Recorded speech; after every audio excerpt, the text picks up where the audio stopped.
Hello everyone, good morning. How are you all? So, let's start our next chapter, Glimpses of India. There are three stories in this chapter. First is a baker from Goa, second is Kurg, and the third is tea from Assam. So, today we will study the first story, a baker from Goa. So, discuss it. What images of people and of places come to your mind when you think of your country? जब आप अपनी country के बारे में सोचते हैं तो किन लोगों की या किन जगहों की जो पिक्चर है, इमेज है, वो आपके माइंड में आती है? What parts of India have you lived in or visited? India की आप कौन से हिस्से में रहते हैं, कहाँ कहाँ पर आप घूमे हैं? Can you name some popular tourist destination? तो क्या आप कुछ पॉपुलर टूरिस्ट डेस्टिनेशंस के नाम बता सकते हैं?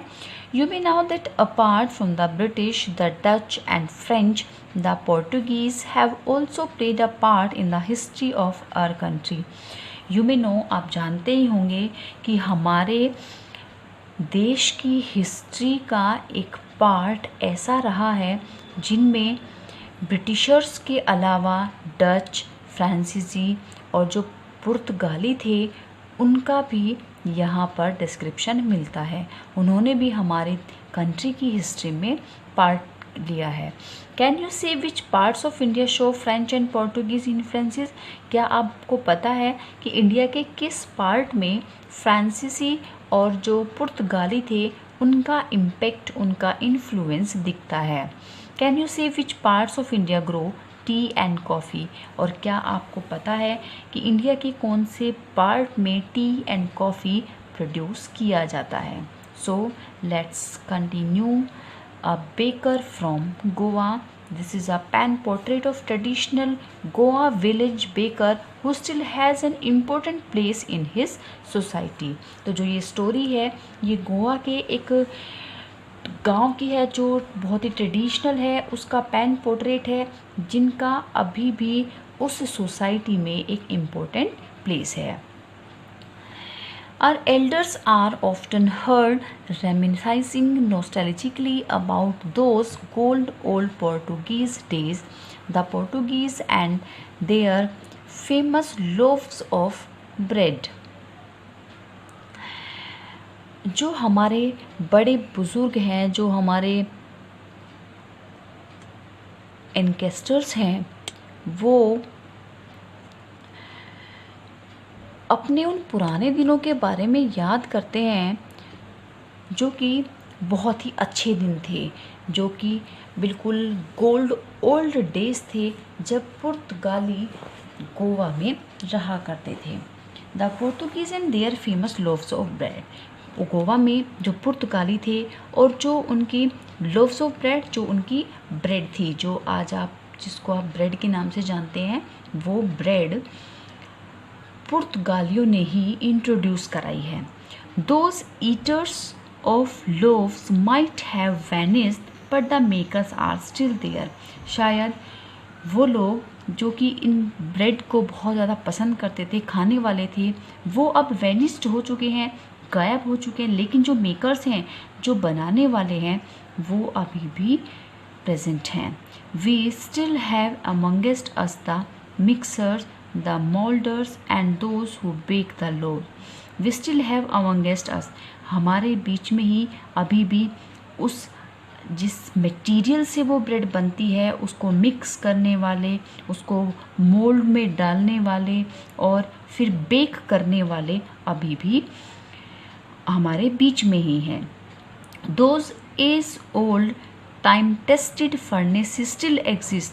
वो पुरानी, सदियों पुरानी जो वो टाइम टेस्टेड फर्नेसेस हैं, जो वो भट्टियाँ हैं, वो अभी भी एग्जिस्ट करती हैं. The fire in furnaces has not yet been extinguished. जो उन फर्नेसेस की, उन भट्टियों की जो आग है वो अभी भी बुझी नहीं है.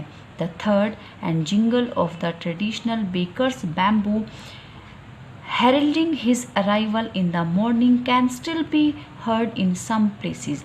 गोवा के कुछ जगहों पर अभी भी उन लोगों की जो मॉर्निंग में ही आ जाते थे ब्रेड बेचने के लिए एक थर्ड के साथ। थर्ड मीन्स ऐसे डंडे से आवाज़ करते हुए, जिंगलिंग साउंड के साथ ट्रेडिशनल बेकर्स अपने बैम्बू के साथ सुबह सुबह पहुंच जाते थे गलियों में, गाँव में।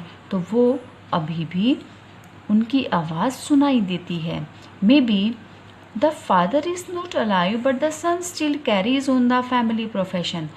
ये हो सकता है कि जो उस समय के लोग थे जो इस काम को करते थे वो अब जीवित ना हो, लेकिन उनके बच्चे वो अभी भी अपने इस फैमिली प्रोफेशन को उन्होंने आगे बढ़ाया है।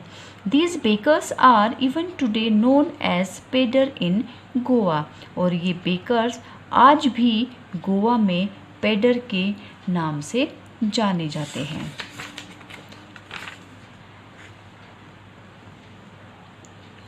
During our childhood in Goa, the baker used to be our friend, companion and guide. तो नैरेटर यहाँ पर बताता है कि गोवा में उनके चाइल्डहुड के दौरान जब वो बच्चे थे, उनके बचपन के समय में जो बेकर हुआ करते थे वो उनके फ्रेंड भी थे, उनके कंपेनियन भी थे और उनके गाइड भी थे। He use to come at least twice a day. वो कम से कम दिन में 2 बार आते थे, 2 बार ज़रूर आते थे।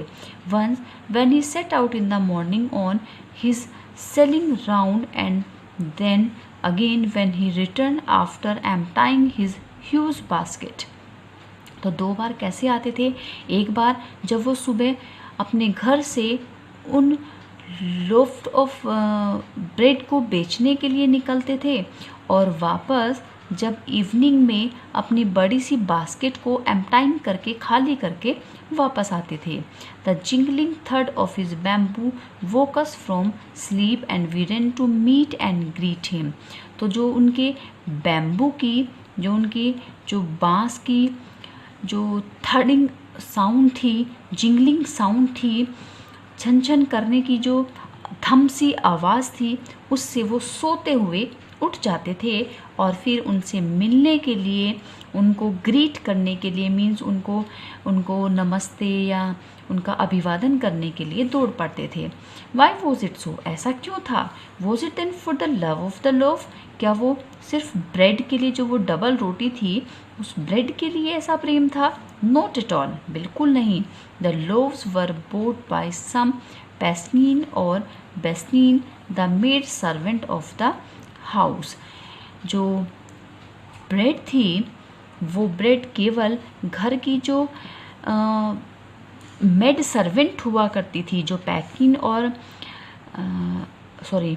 और जो बेस्टिन थी वो उस ब्रेड को खरीदा करती थी। What we long for were those bread bangles which we choose carefully. फिर ऐसा क्यों होता था कि वो ब्रेड बेंगल्स को बहुत ही केयरफुली चूज़ करते थे, उनको ब्रेड बेंगल्स लेने की इच्छा होती थी। Sometimes it was sweet bread of special make, और कभी कभी वो एक स्पेशल तरीके से बनी हुई मीठी ब्रेड भी होती थी। तो जो बच्चे थे उस समय, जब नैरेटर बहुत छोटा था तो वो अपने बचपन की बात बताता है कि वो बहुत छोटे थे तो उस समय वो जो पैडर थे, जो ब्रेड बेचने वाले थे, उनसे उन्हें एक ख़ास लगाव था। वो उनकी धम से होने वाली आवाज़ सुनकर तुरंत सोते हुए खड़े हो जाते थे, उनसे मिलने के लिए, उनको विश करने के लिए वहाँ पर पहुँच जाते थे। और ऐसा नहीं था कि वो सिर्फ ब्रेड के लिए उनके मन में एक अट्रैक्शन था इसलिए वो वहाँ पर जाते थे। जो ब्रेड थी उस समय पर वो तो केवल घर की जो मेड सर्वेंट थी वो खरीदती थी, लेकिन उनके मन में उन लोगों के प्रति, क्योंकि वो उनके फ्रेंड भी थे, उनके कंपेनियन भी थे, तो उन्हीं ब्रेड मेकर के लिए वो वहाँ पर पहुँच जाते थे। So students, I think it's clear to you. If you have any query regarding this chapter, you put comment in the comment section, like the video, and if you didn't yet subscribe the channel, please subscribe it. Thank you so much.